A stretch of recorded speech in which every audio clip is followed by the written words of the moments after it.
to the first Sunday assembly since the pandemic. It's been kind of a while, right, to get here. But I'm glad to see everyone. How's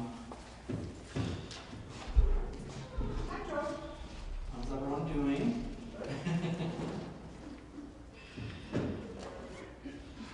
Glad to have you all out. So I want to do a quick show of hands. Who's first time at an assembly today? Oh wait, that's me. I don't know how I ended up on the stage, but well, thank you.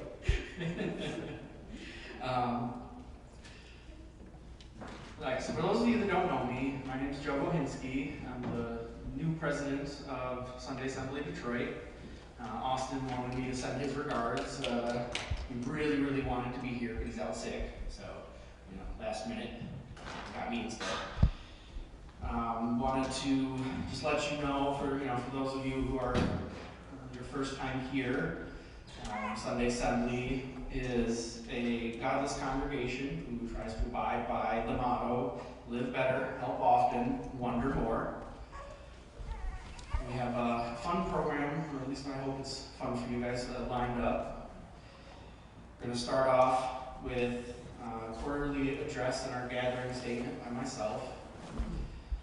Following that, we have Dr. Jon Cleland Host, who's going to be giving we're going to start calling the story time. And as well as the monthly reading.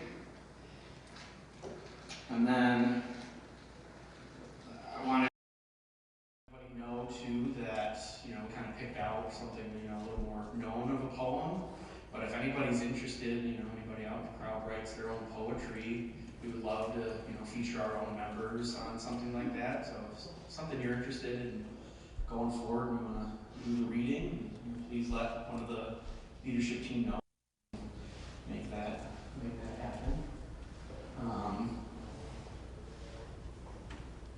And then, following that, we have a lunch. Life happens and some time for socializing. Without further ado, I'll get into our monthly or our quarterly address now. So we're going to do these about every quarter. It just so happens we're going to try and do it kind of like a solstice, around the solstices, and go back to our nature roots, I guess. So while we were ruminating, on the board during the long dark days of COVID, we started to ask ourselves, what would a truly humanist gathering look like? What could we do to appeal to the widest number of, secular folks, but still stay true, to ourselves? We concluded that despite our differences, our values were the thing that tied most of us together. Whether atheist, skeptic, Gnostic, doubter, we concluded that humanism was doing a lot of implicit work in our organization. And so, as a leadership team, we decided that we're going to aim to make it more of an explicit part of what we do here. While we were, thinking about it, we started asking questions like, what is humanism? And for that matter, who's going to define humanism? And it seems that when you really dig into it, there have been a lot of people all over the world and throughout time who have had what, looking back, we would now call humanist, even though they may not have called it that at the time.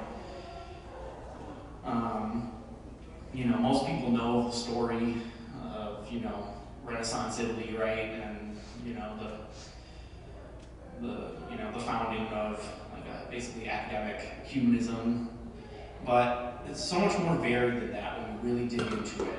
I found out during my research there was basically a Confucian humanism that started out in China, or the Three Kingdoms, Middle East, Africa, and the Americas, basically all over the world. So to tie this kind of into our upcoming lecture, does anybody remember from their biology class, besides John, of course, the concept of convergent evolution? Yeah? What do you think? basically, when a species adapts to something that's going on in the environment, that you might have two species that are completely unrelated, or not completely unrelated enough, or distinct, but because of what's going on in the environment, they converge on the same solution to a problem, and it adapts and it's useful. Well, it kind of seems like in our world, humanism has kind of played that role of being the response all over. So, that being said, I think that if religion, according to the anthropologist, is supposedly a human universal, I too think that it is also a human universal for people to get fed up and eventually call bullshit. And I would like to think that that's part of what brings people here, is a conviction to bring together a community who has a shared value, but doesn't necessarily revolve it around supernatural ideas. So, in closing, we at Someday Assembly Detroit believe these fundamental values could be community, humanism, compassion, science, and free thinking. And going forward, we hope to take a worthy stab at building an organization that stands the test of time, that is committed to those values.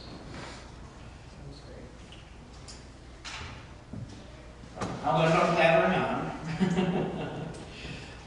Austin wanted me to share with you our gathering statement. This is something we're going to try moving forward, kind of like give you an idea of why we're here today. We gather this morning to connect with each other, with nature, and with our humanist values.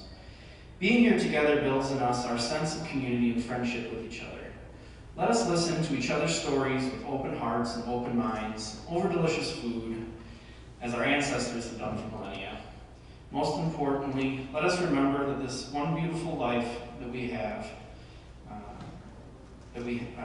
most importantly, let's remember that we have this one beautiful life, and today we are here to celebrate it amongst friends. And now I would like to introduce to you our speaker for today. Dr. Jon Cleland Host is a naturalistic pagan, scientist, father, Unitarian Universalist, and science educator. He grew up and lives in our great state of Michigan, Turtle Island to be specific, and has been building reality-based spirituality for over 30 years. His motivation in all of this is to lovingly help build a better world for future generations in gratitude for the existence his ancestors have given him. So please welcome to the stage, Dr. Jon Cleland Host.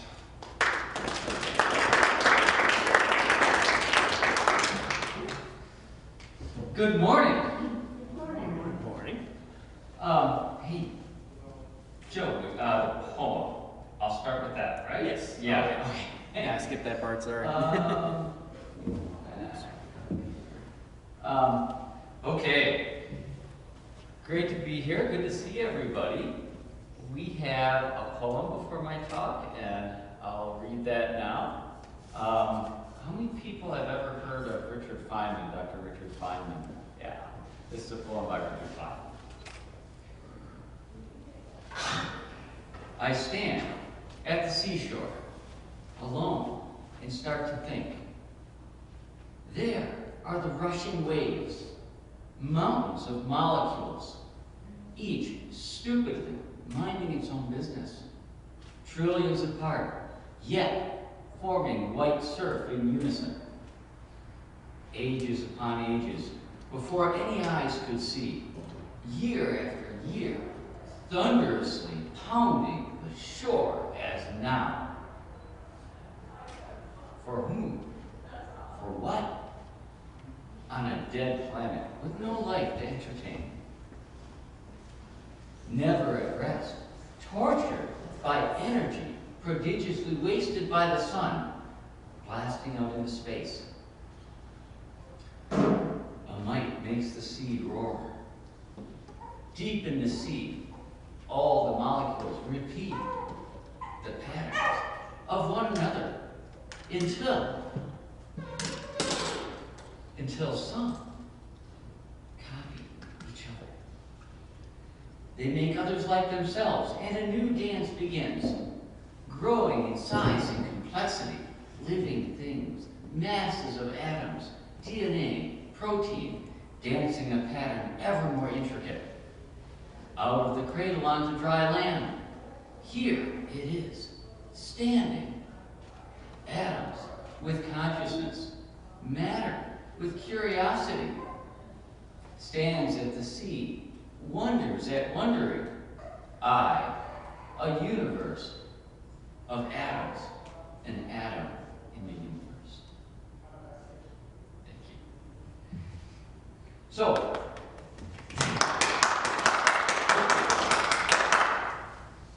Richard Feynman did all kinds of wonderful stuff. I'm sure some people know of his antics.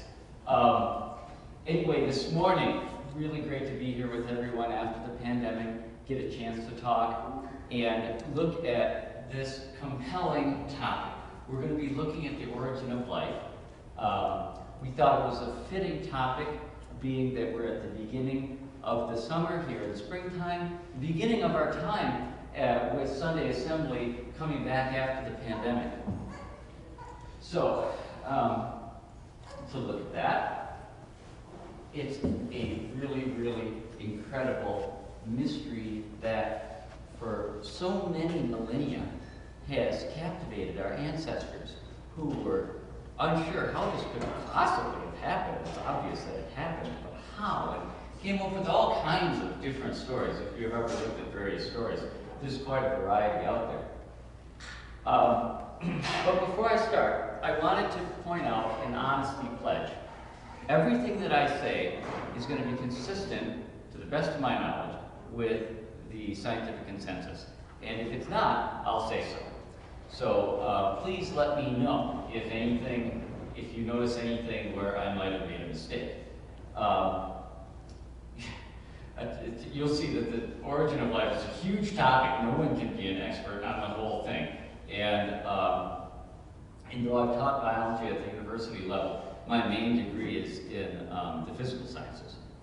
So with that, I will also point out that down here in the corner, a lot of times I'll put a reference to the specific paper or other scientific publication that contains the data I'm referring to. Okay, now the other big caveat. Today we're only going to be able to scratch the surface. Like I said, this is a giant topic, and it was a giant topic 50 years ago. And since then, there's been so much research in this. A single person in their entire career cannot even come close to being an expert in all of the appropriate disciplines that touch on the origin of life.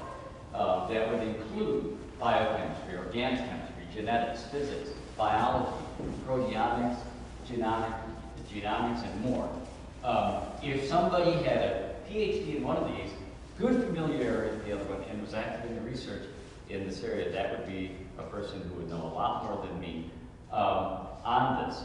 So, like I said, sticking to the stuff that's in agreement with the scientific consensus. And there's dozens of papers a year, new discoveries being made all the time. I don't know if anybody noticed it, but just 3 weeks ago, there was another breakthrough where someone discovered another autocatalytic molecular route to a self-replicating molecule. And that's a new one in addition to the other ones. So you'll see when I get to that kind of area, we discover new ones all the time. So the first question, if we're going to look at the origin of life, is what is life, right?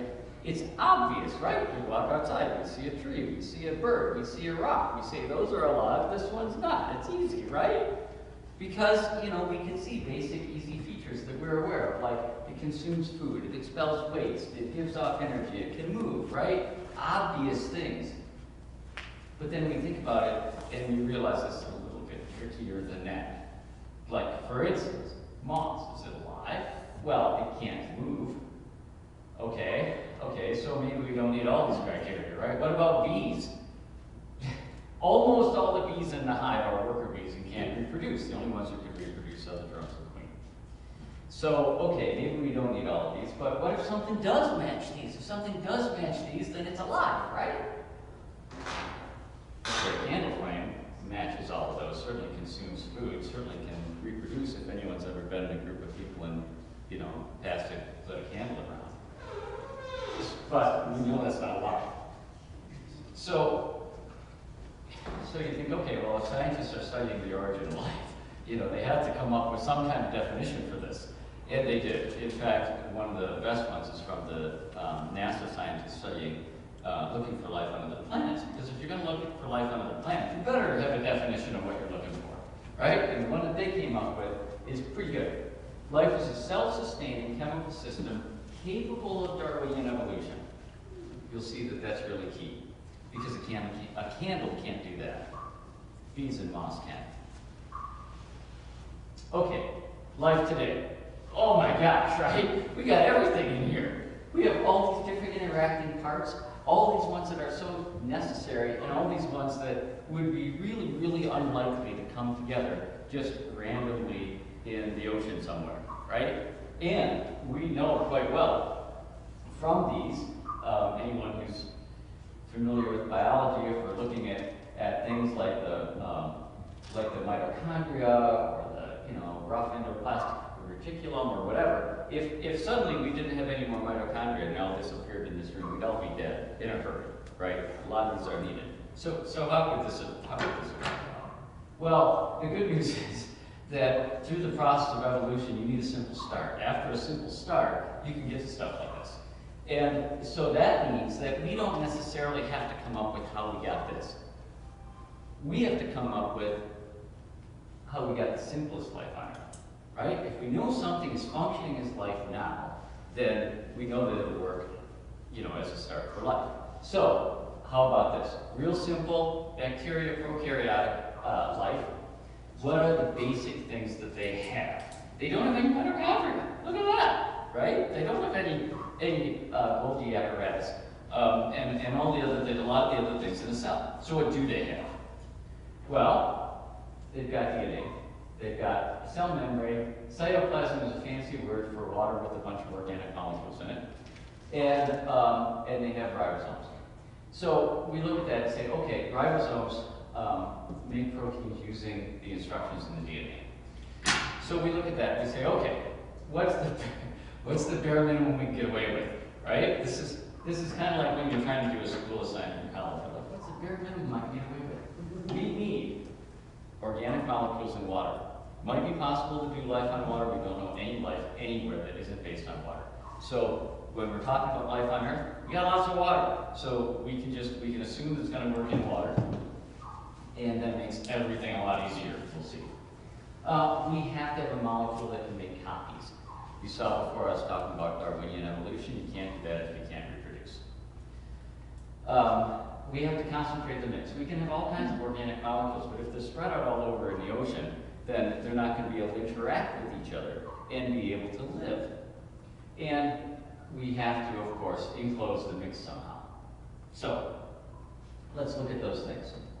First step, organic molecules. There's a lot of organic molecules. I don't know how many people had Orgo, and Orgo is organic chemistry, right? Oh my gosh, it's horrible. It's difficult. There's a lot of molecules, and the stuff you learn in Orgo is just the start. There's, I'm sure, millions. I'd like to get an order of magnitude number for the number of organic molecules. It's a lot. Because carbon can do all kinds of fun stuff. So when we have that, we're going to say, okay, we've got these, how do we get these organic molecules, right? What different ways can we get them? Turns out there's a lot of ways we can get them. We've seen them in space. We've seen them in various interstellar clouds. We've seen them in planets and things like that. So we know that they can be produced even in the vacuum of space. And we know that they can be produced with electrical discharge. I'll describe that in a minute.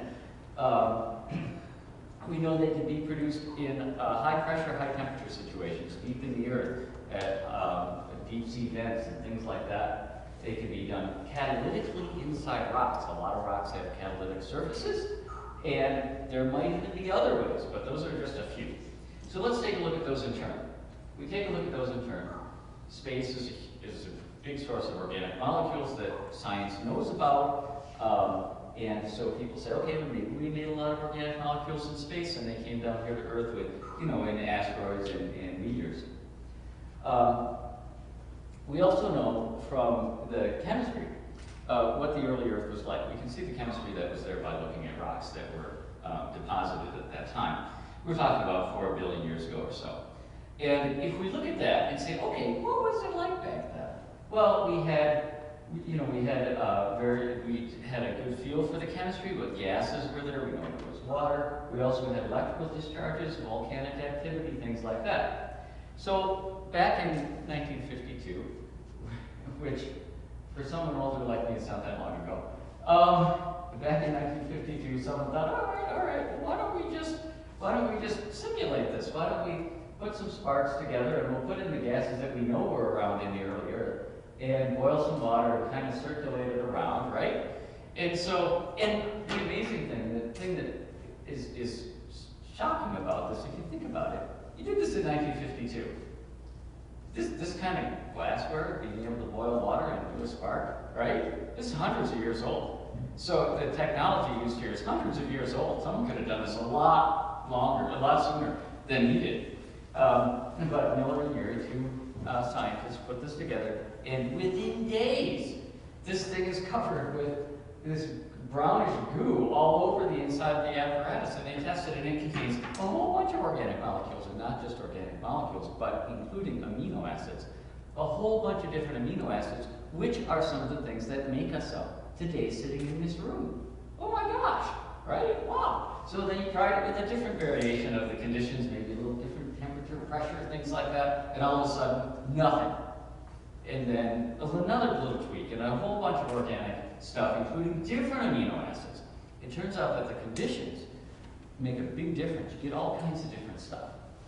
And this is a good place to mention one of the things that's relevant in this discussion, is this was in one lab. If we're talking about the formation of life on Earth, we have a lot more than one lab. We've got a lab here in Farmington Hills. We've got another lab over in Detroit. We've got one up in Flint, and we've got one over in France, and we've got labs all over the world because we've got oceans all over the world with all kinds of different conditions of temperature, warm pressure down in the ocean, and different chemistries at different places depending on the rocks that are there, and all kinds of things. So if you think about the billions of labs that are doing this, some might produce some organic molecules, some might produce others, some might produce a lot, some might produce none, and you only have to get life to arise in one place because we know how life works, right? It spreads really fast. So we take a look at other places. We say, what about deep sea vents? All kinds of interesting chemistry there, again, far beyond the detail of this talk. But there we have the volcanic heat. These are the black smokers. You've probably seen these in National Geographic stuff, right? All kinds of interesting chemistry. And the other neat thing about deep sea vents is you have interesting chemistry and you also have recirculation. So molecules that form get swept up like this and then they come back around and get swept through again. And cyclic processes like that can yield all kinds of different organic molecules. Okay, that's an overview of the organic molecules. Let's take a look at this one. A molecule that can make copies. That seems like a tall order to have something that can make a lot of copies really good all the time, really fast, right? We have, in this room, trillions of copies being made every millisecond of the molecules of DNA in our body that are reproduced with every cell division that we have, cranking out copies and copies and copies and copies. DNA works really well, but DNA is pretty complicated. Are there simpler things that can do it the same way? Because different molecules have different shapes, a lot of times they can make copies by serving as a template for fragments of molecules to press up against them and arrange themselves. This is how the molecules that cause mad cow disease work. They're just a misshapen protein, and other protein fragments come up against them and are also misshapen, and so it makes copies of itself. So let's look at some examples for that, because this one's really important. Okay, let's imagine that we have just a really basic molecule that could sometimes, under certain conditions, occasionally be able to make some kind of copy. Doesn't have to do it all the time, doesn't have to do it at all temperatures and pressures, just under some conditions can sometimes do it. If it can do it even crudely, even poorly, even only once in a while, it's going to make a few copies. If it makes a few copies, then over time those can make a few copies. And out of the ones that make a few copies, Some of them might have slight errors because copying isn't perfect, like this. And maybe those can't make copies anymore. Well, they're no good, right? So they're not going to make any more copies. But some might be able to make copies just like the first one, or even maybe slightly be better at making copies. And if that happens, then the next set are going to have more of the ones that can make better and more copies because they made better and more copies because that's what they can do. And the ones that can't make as good copies are going to stop, are going to be replaced by the ones that can't. And this process is going to continue to make better and better copies. It's kind of like how many people either play a lot of video games or like me, have kids that play a lot of video games. They play these long video games, oh my gosh, they're going through the corridors, then they die, right? And what happens then? They respawn on the level before because that's where they saved or whatever they do to respawn. And it's as if it didn't matter that it didn't work. That's how this works. It doesn't matter that some of them don't work because those aren't the ones that end up making more copies. This is how evolution works. We have evolution before we have life. Just simply with crudely replicated copies. Someone says, all right. What about, does this actually happen? Do you actually have molecules that can make copies of themselves? Sure you do. I mentioned already the DNA that's all over the place in this room, making so many copies I can't even hardly talk fast enough to keep up with it. But we also have polymeric prognoids. We have the ones I mentioned before with mad cow disease or chronic wasting disease in deer are replicated. We have ribozymes. They're like our ribosomes, but we found increasingly more exciting research with ribozymes. And they're chemically similar molecules to our ribosomes, but instead of just copying, just taking RNA instructions and making a protein, they can actually catalyze reactions like an enzyme. That's why they're called ribozymes. Huge area of research here. Oops. There we go. And of course, we have RNA itself. That leads to the RNA world sections of the origin of life work, where before you had DNA, you had RNA, which is like 1/2 of the DNA structure. It contains all the information, but it's a smaller molecule. And you can, there's a lot of other things that we're finding here. Molecules on clay can sometimes reproduce based on the properties of the clay. So there's a lot more here. And now, if we have that, we say, okay, how do we get these things together? They're spread out all over the ocean. The ocean's huge. If you look at the Atlantic or the Pacific Ocean now, if you tilt the Earth a certain way where you can almost see just ocean in the Pacific, it's really a big ocean. So we got to concentrate these, right? There's not enough carbon to fill the whole ocean with carbon. How do we do that? A lot of ways to do that. If you've ever frozen something, you know that the ice rejects other things in the water, right? So if you have various things in the water, the ice forms and it pushes those to the side. So if you have a little container or rock or whatever, and it's freezing from the sides, it'll push the solutes or anything in the water to the middle and concentrate them. This is how we get really pure icebergs. People don't realize icebergs that form in salt water are almost pure water, almost fresh water, even though they're forming in salt water for this reason. So, could happen with freezing slush, obviously drying in tidal pools, this could happen.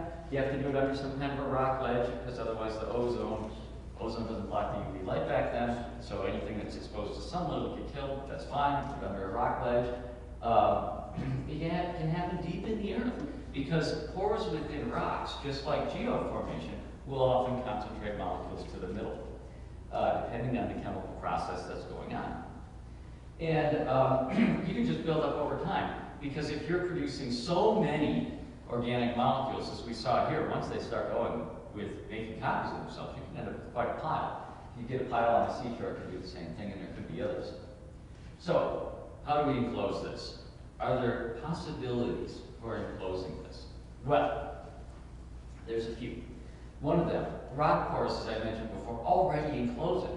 So if something forms along the surface of the rock, perhaps catalytically, that can provide a closure mechanism like that would later then break free of the rock.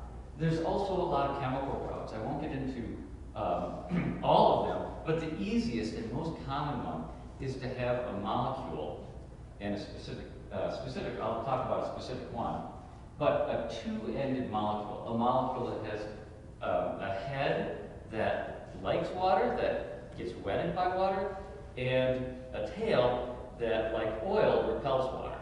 If you have that, imagine throwing a bunch of these into water, right? The heads, as they move around, all the hydrophobic pieces will clump together, and you'll end up with these tails all together, and the red heads out on the outside touching the water. So like a little ball. Or maybe it'll make a sheet where you have one facing up and one facing down. Happens naturally if you just take a bunch of molecules like this, put them in water, let them move around a little bit, this is what you'll get. So the other neat thing is that if you take this, again, all you need is the two different kinds of reactions to water. And if you take these, you can get, this is what I described first, was this micelle, right here. Or you can have a double layer like this. If you have this and you move the water, you have a bunch of these into water, you're going to break them up. And if they break up, you might have pieces of sheet like this that then reform into those kind of spheres. And it'll grow over time into a bigger piece, and then you shake it up, and it forms these smaller little vesicles. Well, hold on a second. How are we going to shake the water, right? Someone's going to go back there and shake the water, right? How's that going to work? Okay, we shake the water all the time on Earth, right? Easy to shake the water. So you can imagine if we had a bunch of these materials on the surface of the ocean, a crashing wave like this would cause them to form and include whatever is at the shore at that time. In fact, this is what our cell walls are made of right now. Now, our cell walls right now have additional proteins and stuff like that stuck in that can evolve over time later, but the basic structure itself is the same. All right, so let's put this together. Ready? Organic molecules. Lots of different ways, right? You could do it, we get some from space, we get some with the Miller Urey type, we get some in the deep earth, the vents, and these don't necessarily have to be mutually exclusive. We make some this way, and some this way, and some this way, and they all end up together in some place. Maybe the lab right here in, New York City doesn't work, but maybe the lab over in Brazil does, because this is a really big Earth we have. How many people have flown off this continent? I know I have. It's a big Earth, right? Okay. We got a copying molecule. Whole bunch of different possibilities there. We could talk about RNAs. We could talk about the ribozymes. We could talk about clay structures. And should have mentioned this before. What do we not know?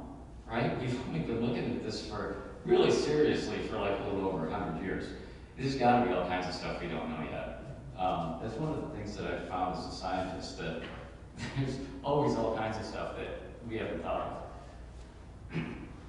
Okay, we concentrate the mix. Lots of different ways there. And then we talk about enclosing with maybe a phospholipid bilayer or other possibilities there. Okay, now, we have all these possibilities. Which one happened? I don't know. No one knows. Really hard for anyone to know for sure.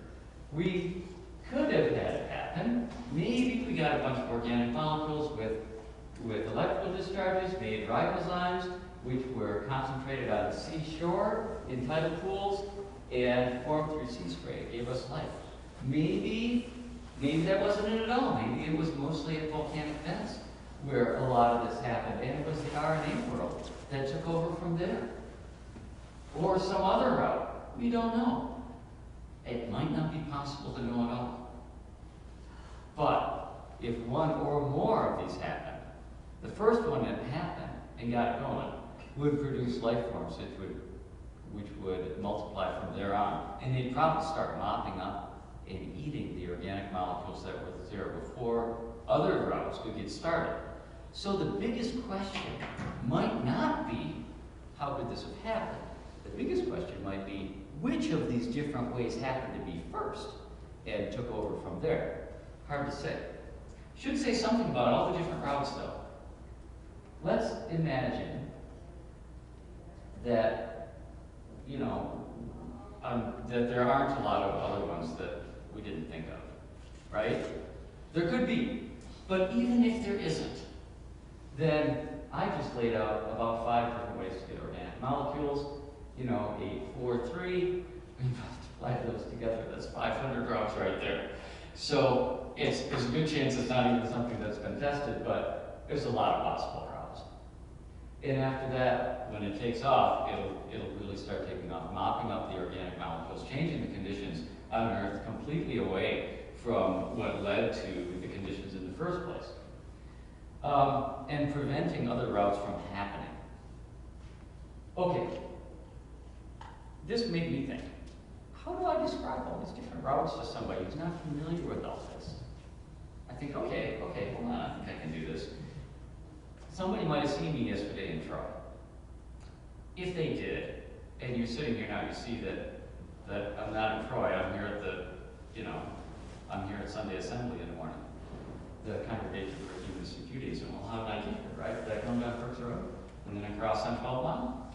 Or maybe I came down Telegraph, right? Or maybe I came on 696. And you can see there's a lot of different ways that I could come, right?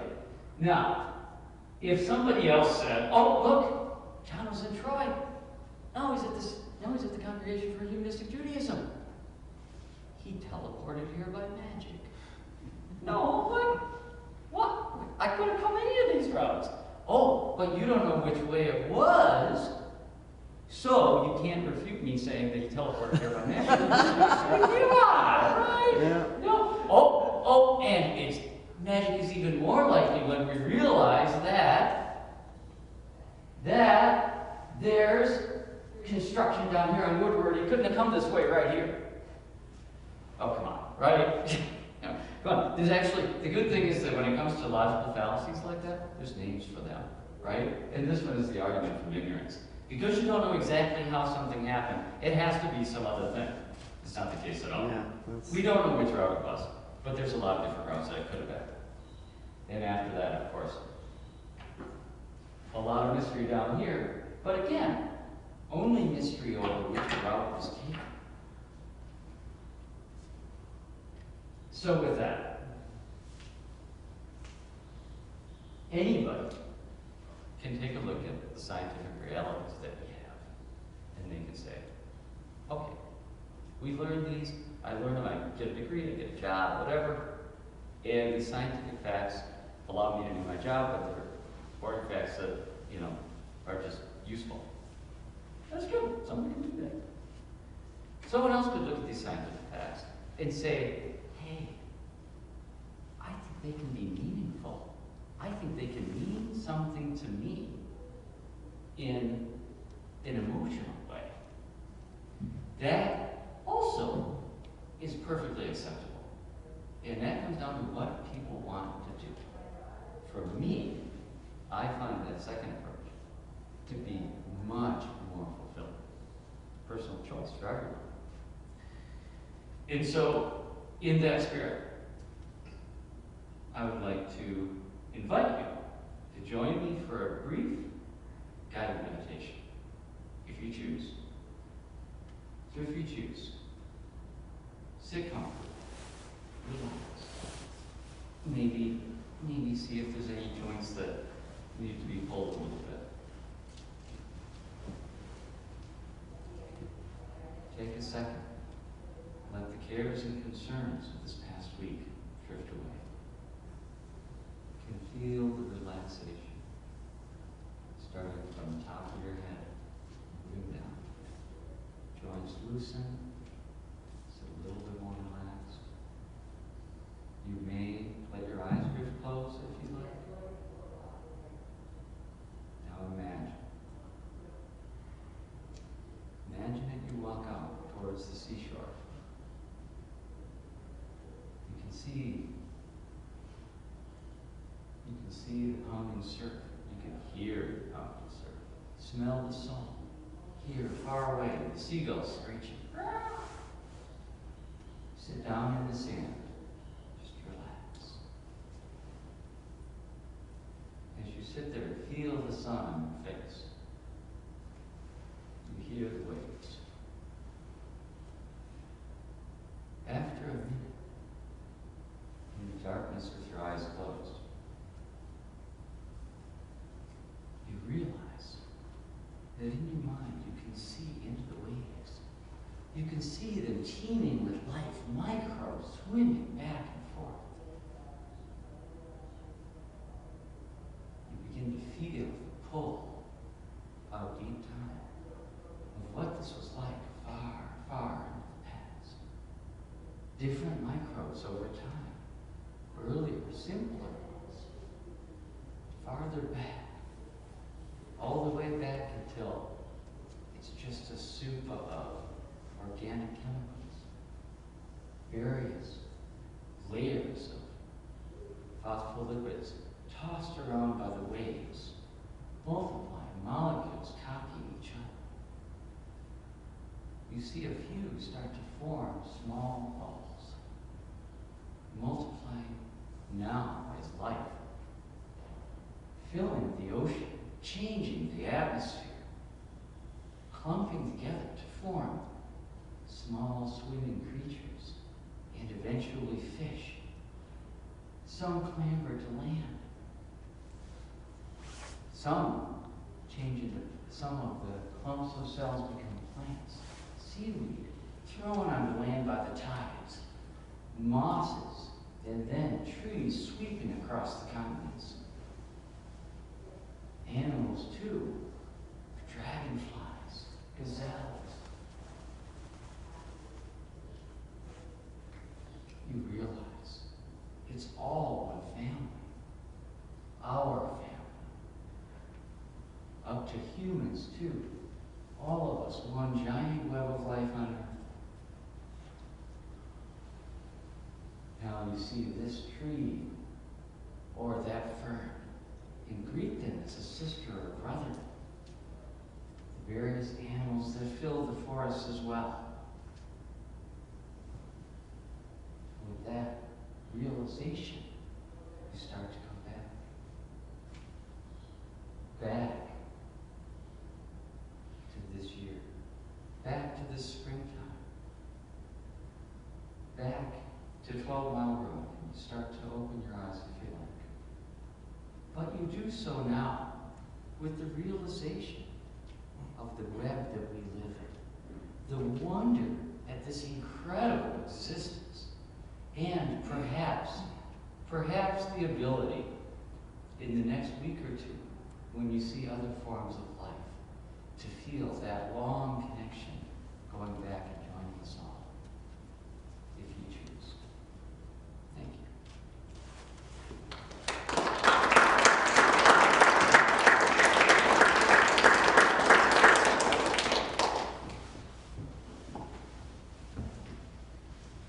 Thank you so much, John, for your very informative and interesting talk.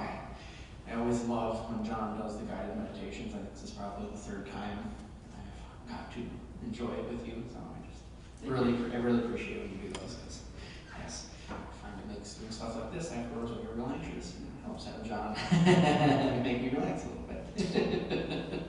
All right. So next up, we have.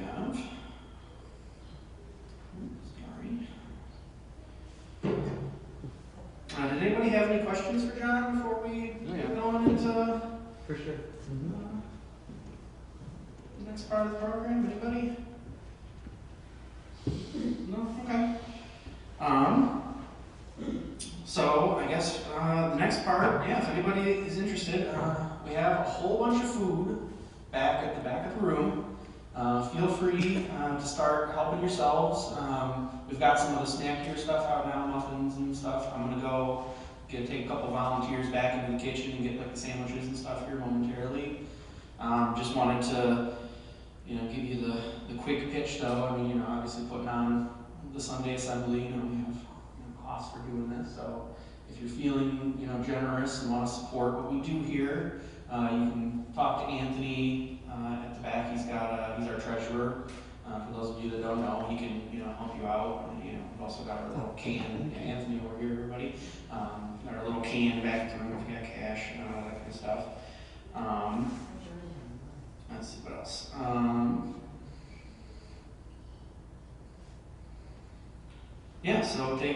We're going to take a short little hiatus here for everybody to go check out the food table, and we'll convene once everybody's got their plates set.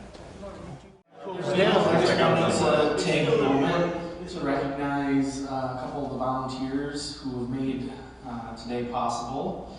Anthony in the back, we would probably not be able to do any of this if he quit. So, all the microphones, electronics, getting our voice out to the world through the internet, yeah, he wouldn't be doing this without it.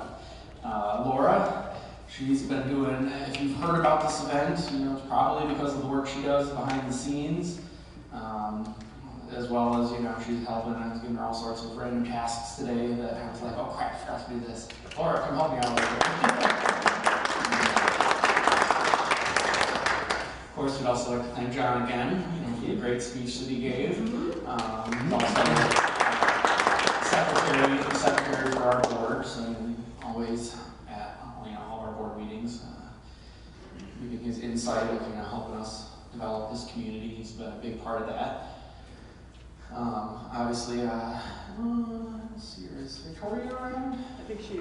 Oh, did she left already? Victoria's already left. Okay, well, Austin and Victoria, I think if you're still watching out on the internet, Austin and Victoria, we thank you for all the help that you do. It's probably safe to say that we survived through the pandemic because of Austin's leadership. So next time you see him, give him a big round of applause and thank him for keeping this all going. And Joe, for you. Can I ask questions? Yeah, sure. Can I ask a question? Of course. I haven't met you, and I just learned that you're a new president, or what's your title, president? President, yeah. Okay, so could you tell me a little bit about how you see the direction of this? Are we going to be meeting monthly, or every other month, or what is your vision? Well, ideally, basically it comes down to the finances. We would love to do this monthly if we could, but if we bring in one of these, at this level with, the food stuff, probably wouldn't be able to afford it for how much money we're currently taking in. So we're kind of thinking, with the number of man hours that we have currently and the financial support we have, we can probably do about, quarterly. But we would love, to go back to the monthly meeting. That's our ultimate goal. We just have to do the legwork of developing, finances and manpower to do it. Well, And the future generations right there. Yeah, exactly. Of course, offering help. I should point out that food is not necessary. We come here at 11, and if we're here until 12 or 1, we can either have a breakfast or we can eat lunch when we leave. So that shouldn't really be a financial consideration. It's nice, but it's not necessary unless we're. Yeah, but one of the other things we've considered as a board is doing more of like a potluck style. That way, people contribute as they see fit, as they're able to. That is definitely something we're looking into. Long ago, back when we used to meet here, I don't know how many years ago, we would all just go pick a restaurant and just go out and eat. Yeah, so like one of the considerations, so obviously this is a selfish consideration, but with the problem with restaurants is you are kind of excluding people with small children. So we are trying to build a community that's trying to maximize the inclusivity of it. And if we're meeting at a bar or a restaurant, we're the restaurant. So there's there are just some complexities to making decisions about running things the way we always have. I can tell you, when I was a college student, it was great. Yeah, like you said, we would go when I was the president of the CFI chapter, and she'd say, yeah, it was great. We'd finish our meeting, we'd walk down the street to the restaurant, easy, So, but we're trying to build something a little more staying power, something where ideally, obviously, we're not gonna build, buy a building like this tomorrow, but having a space like this offers us certain flexibilities that you don't have when you're doing it at a restaurant. Sure. Well, I was just wondering what your vision was. I didn't know. Yeah. Ideally, if I had infinite manpower and infinite resources, I'd build the Church of Humanism or whatever you want to call it. Tomorrow, Sort of have that. Not exactly ours, but the temple lets us have it. Exactly. So like, yeah, while, you know, like, yeah, they're very generous here. Yeah, with like renting the space, and you know, I very much feel our values are very much in line with the temple. So, yeah. Can you tell, are you familiar with the things that have been going on? Are you aware of the things that, the programs Yeah. that have been going on? Yeah, we've got a book club that we've been doing monthly. Yeah, we've got our, you know, our monthly cuisine and so we've got our cuisine and conversations that go on every month. You know, we have some different types of rotating events that we do, you know, that kind of change from time to time. You know, we get creative. We try to, you know, not just limit it to a physical space. Sometimes it's nice to get out into, you know, into nature and go do like the forest bathing event that we had in the summer, or we did the boat cruise down the Detroit River, stuff like that too. Any other questions? No, but thank you for kind of giving me an idea of what's going on and what some plans are. How much does it cost to rent this place every month? Or They give us a really good rate. It's $100 to rent, you know, the room here. And then, you know, obviously we've kind of weighed, they have caterers, like in-house caterers that they use, so I think next time if we do cater, we're probably going to go there, because I think if we ended up spending a bit more money on food and stuff, then it would have probably made just more sense to go. If we're going to use a caterer, Joe, why wouldn't we just pass the cost along to people if you want to have lunch, this is what it costs? If you're hiring a caterer. Yeah, that's kind of what we're trying to do. Yeah, I mean, we do run it as a nonprofit too, so you know, like we're not, you know, obviously the financial considerations are there, but we, you know, so the donations are going back into this group. It's not like you know, none of us are making a salary or to run. It all goes back into the programming. So anything that you guys able to give just goes right back to putting on events like this. But did you announce, or would you announce the fact that you can purchase a membership, or that's not really the right word, but become a member? Yes, we are. That is one of the. Sustaining, you know, so much per month or contribution.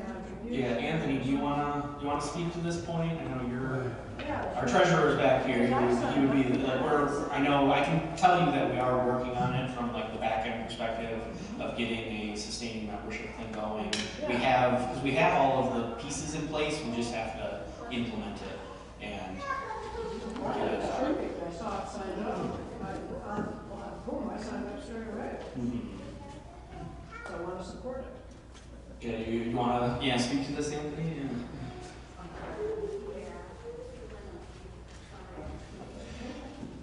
So right about now, it's a cliche to say we are living in a post-COVID world and things are new and some are the same and we're trying new things.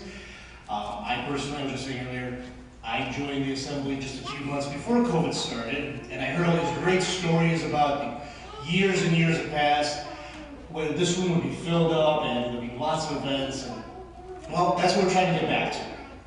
Things cost money. Some people want one thing, some people want another thing. You know the old cliche, you can't make everybody happy. But we are all volunteers here, nobody does get paid. We look at everything, what's cost effective to everybody. We make sure that every dollar gets stretched out as much as we can. I bring my own equipment. I don't charge for anything like that, or our times. So, every consideration, and if anybody wants to join our leadership group, because you want to be a part of rebuilding this great organization, please join us. It doesn't cost anything to join. It just takes a little bit of your time, and whatever you can contribute, we appreciate it. I hope that answers everybody's question. Thank you. So where do you go to join? Yeah. Where do I go to? Right here. Yeah. But if I don't. If you want to join, if you want to be a member of the leadership board, you can join our. We have a slide for this. It's all gonna come. This isn't Wheel of Fortune, your vacation package if you land and solve the prize. Did your computer on? No, maybe. So yeah, and every month we do have our our leadership meeting. It is online. So it's convenient, so you don't have to leave your house, drive your, because we're all over the place. I live not that far from here, which I had no serious input about this place. This is where we used to meet. I know Austin lives on the east side. John, you live even further away. How long did it take you to get here, John? I'm sorry, what? How long did it take you to get here? 35 minutes. 35 minutes? You drive longer than 35 minutes? 30 minutes, 35 minutes, 40 minutes about? Okay, well, hey, thank you everybody for driving, especially this morning.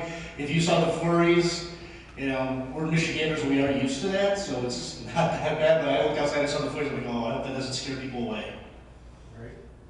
So, So this is, you know, we have at our website, we have a spot where you can go to do that. We also have, you know, accounts with PayPal. We have a bank, you know, you want to write us a check, we can deposit it in the bank. So the cash donations in the back. Good thing to know, we are, you know, we are a nonprofit organization. So you can deduct, you know, from your taxes, please donate. and just finalizing with the leadership question, if you want to be a participant, great. Even if you don't want to be a member of the leadership committee, if you just have some thoughts, text, email, smoke signals, let us know. We will relay it to the leadership committee. Hey, somebody would like to see a talk about this. Hey, it would be great if we did this restaurant for cuisine conversation, and so forth and so forth. Yes? Are there specific things that you're looking for help with, either leadership-wise or hands to help with? Are there certain things that you need? Yeah, Austin usually is the one that, you know, has this broken down by role. So if he were here, he would have an answer for this prepared. But I know specifically, let me see if I can pull up. Trying to think off the top of my head. Just some of the roles we have, like, you know, like defined already. Well, one thing I would suggest is the things that we already have. We have a book club. We have cuisine and conversation. We have the assembly.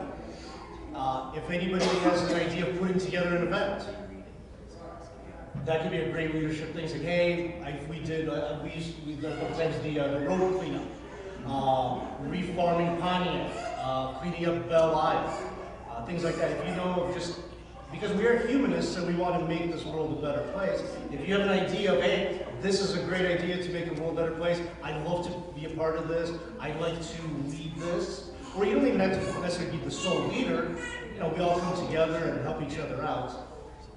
No idea is a bad idea. All right. So, unless they say it's a bad idea. So Austin is our omnipotent leader over here. He has informed me that in our membership packets that we have, I believe, at the back of the room over there, it lays out some of the roles that we are currently looking for in there. But yes, basically, if you have an idea for an event though that you want to lead, that you think is interesting, you think would, you know, bring people out, and that's, you know, we're basically, that's kind of what we're about, right? We're about doing things together, doing things as a community. You have, like Anthony said, if you have something that fits that, you think that, you know, we're very much member driven. Despite the fact that we might be up here with titles and stuff, I mean, that's, you know, who shows up and, you know, what input they give, that's kind of the direction we take. I'll just give that as an example. I just brought up about offering to sponsor a group or take a group to the Charles Wright African American Museum. Perfect example. Yeah. And I'm still so happy that so many of you came. This was right after DeSantis went on his spiel about what was happening in Florida. Giving information about American history was basically, you know, whatever word you want to use. And so that was it was just fabulous to see that many people show up on Super Bowl Sunday to Thanks for leading such an awesome program. It's great. learn more about our history as Americans. So the fact that we have this group that you know you can do what you want that you feel would be helpful to others. I I really love that. And that was such a good event, we had people from Canada come in. And the first. And that's not cheap anymore, it's not $1.25 anymore, is it? Yeah, how much? $8, $9? They were the first to arrive. It just blew my mind. They went, because I was somewhere going through the museum myself, and they came and got me. She says, there's people here, there's people here looking for you. And yes, I think that's awesome. In fact, we have this influence of working with folks even across the river is also, I think, wonderful that we're partnering with others, like-minded folks. Yeah, if you keep an eye out on our newsletter, I believe we are working with the Blue Water Atheists and Humanists. Yes. Yeah, that's the group you're talking about. That's Yeah, so yeah. they're having a big conference next. Yes. August, I think. Yeah, August. End of Yeah. August, and the tickets are going on sale on March 15th. And they have a phenomenal list of speakers coming. Where's that Magdala at? Huntty, St. Andrews, Tormenta. It's amazing who they've got to come. It's in Sarnia. It's a mile and a half on the other side of the bridge. Very close. Same place as last year, Lauren. Same place as last year, and they're also gonna include a trip down the river. It's a 3-hour boat trip down the river, and that is phenomenal I think too. that's Hey, that's how Gilligan Island started, so. It's a 3-hour trip. Exactly, that's how they started. So, Joe, are you gonna be going over upcoming events? Yes. Okay, great. Right on. So the next assembly we have going to be coming up on June 11th, 11 a.m. Keep an eye out for the usual channels, and we'll get a theme for that one. We've also got the book club coming up Sunday, March 19th, so next week from today, 5 p.m. I think that's technically in Troy. It's a technically in Troy. It's a 14 miles 14. I-75. Yeah. Explain the cheering. Oh yes, I have to explain that, Terry. I'm Laura Arts, or Lori, as most people know me. On Tyranny is a terrible title. On Tyranny is written by a well-known writer who I didn't know. He gives us 20 lessons that we learned in the 20th century. So we're going to go over those 20 lessons he claims we learned and talk about them and decide whether or not we in fact learned them. So please come. Next month we're going to do Katherine Johnson, and if you've seen Hidden Figures, we're going to talk. She's written a memoir, and next month we're going to discuss her. Yes, our next cuisine conversation is coming up on April 1st, 6 p.m. I believe we decided to do Fiddler International for that to make up for the time where they were closed apparently. We tried to do one. And then we have knowledge sharing session Saturday, April 22nd, 2 p.m. You can find the rest of the details there on Meetup and Facebook. Those are our two main ways that we get, and our newsletter where we get information out about where and when all of our events are going to be. So sign up for those if you're not already on those. I forgot about that. We do have a survey. How we were talking about how everybody's all spread out all over Metro Detroit. If you live here long enough, you know, we have a giant sprawl problem. Well, the point of this, we have this survey that we want people to try and take so that we can try and tailor, our events to where everybody's at. So we have this survey. I think I have a QR code. Is that up at the top? All right. So. I have a question. I missed Sure. something, I think, Joe. Where is this April 1st cuisine? It's going to be at Fiddlers International, and that's West Bloomfield. Oh, Yeah, it's on the corner of Maple, which is 15 mile for East Siders. And And we're, the one they weren't open, or they were doing something different last time. So here's the QR code if anyone's interested in taking the survey. I believe this will also be up on our website. on the website, there's just a link to donate. Goes to PayPal, which we're setting up a Venmo account as well right now. So this survey's free, it's just a few questions. Yeah, we're not going to do it we're just using it for our own internal purposes of really trying to, you know, understand where everybody's located so that we can kind of, you know, figure out what events might, you know, be more suited to particular places when we're making those decisions as a leadership group about, you know, where to do things. Joe, are you going to be putting these charts on the website? I desperately want to look at, spend more time Yeah, I'll see your on looking at our lecture today. Yeah. The video? We have the videos are going to be posted on YouTube and on our website if they're not already. It's going to be on our YouTube page, Facebook, Twitter, Instagram, website within the next 48 hours. Yeah, and if you want the This is slides. this presentation with the intro, the outro, so you get a nice quality. Good, thank you. Thank you. Yeah. So, this is my first time seeing the tables out like this. Usually it's rows of chairs. If the tables are gonna be a thing, I'd recommend like a trifold, paper thing. And then you just put the QR code on that and stuff in the middle is like a calculator. Yeah, that would be smart too. Centerpiece. Yeah, centerpiece. Yeah. This is only because we had a dinner meeting in here last night. It's normally chairs. Well, we could have set it up as chairs. This was one of the things we were trying differently. You know, like one of the big criticisms people got with the rows of chairs is that it felt churchy. So we were like, well, let's try and get people, you know, grouped up together so that people can talk and, you know, interact with each other. Because, you know, we don't. The row, I do feel like the row is going to create barriers to some extent. So we're trying things out. We might go back to the chairs, we might do it different ways. I think that's terrific. I like that. Yeah. That's good. If you have your video, this is where you added the survey. Yes, exactly. I know I won't remember it, but the survey will. I'm not gonna remember either. I've got ADHD. I'm gonna completely forget about the survey. I Sorry. have a question. I know we have other Sunday I'll try and assemblies in the remember. world. I'm sorry, Dave. I thought you were not. No, Go ahead. Sorry.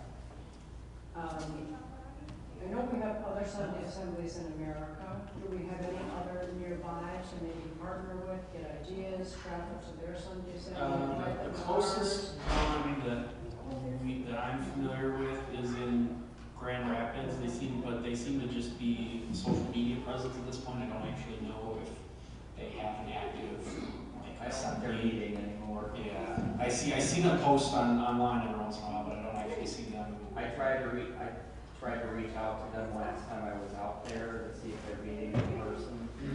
This was a few months ago. I go up there pretty frequently and they said they don't have a meeting location right now. Yeah, so like some of the other groups that aren't necessarily Sunday Assembly, I know they're, Lori, I think you were the one telling me about this, where there's a couple of student groups. There's one at UM Dearborn, I think, has a secular group. I think they're Student Secular Alliance, I think. Wayne State supposedly has one.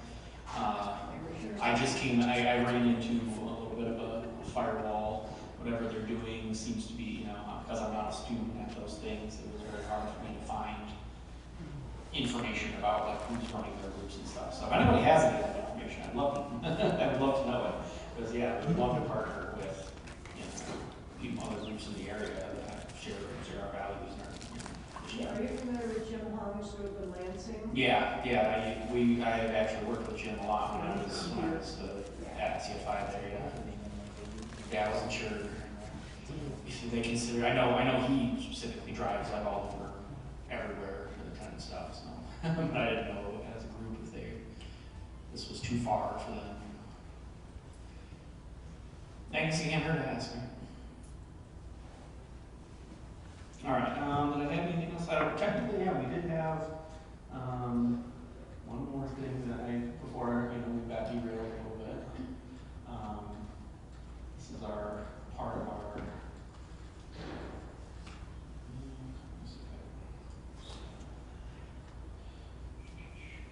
Yeah, I'll just do it without the slide. We don't need the slide. If you guys are interested, we have part of a program called Life Happens. This is the part of the program. I believe we've had this since the old assemblies, where We would give everybody a chance to kind of share significant events from their lives since the last assembly and since the last assembly years ago. I figure we probably had a lot of fodder for that this time. And to make it less weird, I was going to offer to volunteer the first story. So in December, I guess on the slide too, says just that we try and do the life happens, use the acronym LOVE, limited to significant events in your life, observant of kind language, very brief, and everybody gets to be included that wants to be included. So I will start with my own story. So my wife Mary and I, we had our second daughter at the beginning of December. She was not due until January 1st though, so it was a bit bittersweet. It was things went from like 0 to 60 very quickly, where we had a low risk pregnancy and we were expected to, deliver more or less on time to, we need you in the OR under anesthesia now. And it was a very scary several hours there. And that was going on. But the happy end of the story is that, our daughter Xana turned out to be just fine. No stays in the NICU, came home on time, and she's been great ever since. Anybody else interested in sharing on Life Happens? I'll go. Not real significant, but I did manage to make it. Had it on my calendar. I had a big job going this weekend, and I worked about 20 hours nonstop on that job, and it got done. What was your name, by the way? I'm Steve. Steve? I have a very large name tag. A few of these people know me. Thank you, Steve. Anybody else want to have any big life events they want to share? I've got one. Yeah, I'm John. I'm really proud. My eldest son is accepted to 4 different graduate schools, and he's starting to visit them this coming weekend, and the week after that, he's going to check them out and decide where he wants to go. That's awesome.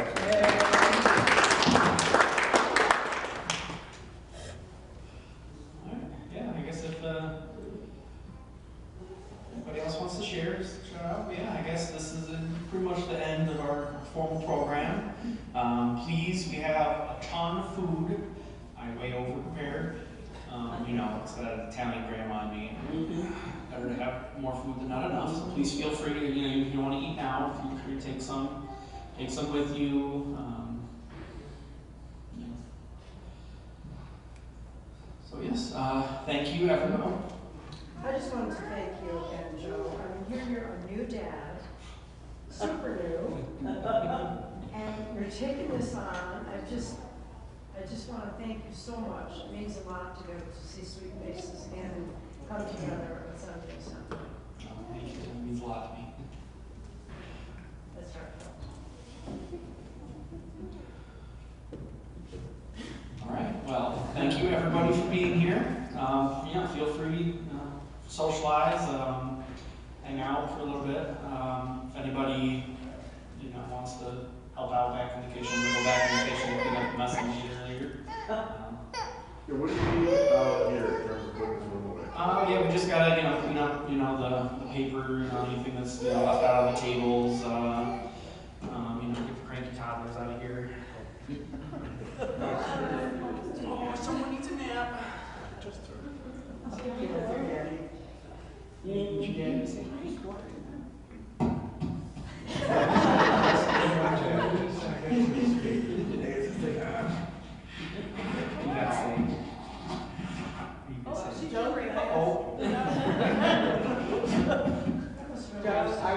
Are you going to be offering childcare at your event or at the? Yeah, there was childcare here today. Yeah. Okay. Yep. Yeah, Laura, Victoria. You didn't see them here. Maybe I didn't do a good job. So yeah, if nobody that wants to come to stuff like this, but if it is, let them know. Yeah, we got professional childcare. very knowledgeable. Yeah, just a note on that, I want to show that it's really cool childcare. We try to do some activity with the kids that's fun and educational and uplifting. I've done a ton of science experiments with them and stuff like that. So yes, childcare, and we don't even charge tuition. Yeah, one of the other things too is Rabbi Jeff. He did offer us. It just so happens that their like Sunday school goes on, during the time of our event. So they do. I mean, says it's very humanistic Sunday school. So like, don't let the name fool you. They just, he says they use, obviously some language that's Jewish, but says we would be very more than welcome, if anybody wants their kids, learn a little bit about humanism. That is an option as well. But like I said, we have plenty of people here who, Especially humanism from the Jewish perspective, it's just getting their worldview, I think, broader than ours. I would very much agree with that. Yeah, like I think one of the books that influenced me the most in my thinking was a book by Jennifer Michael Hecht called Doubt, and I found out that like the Jewish history of spreading doubt was very much tied in very intimately with their religion, their diaspora, and all that. Okay. We get it, you're a bus. She's tired. Yeah.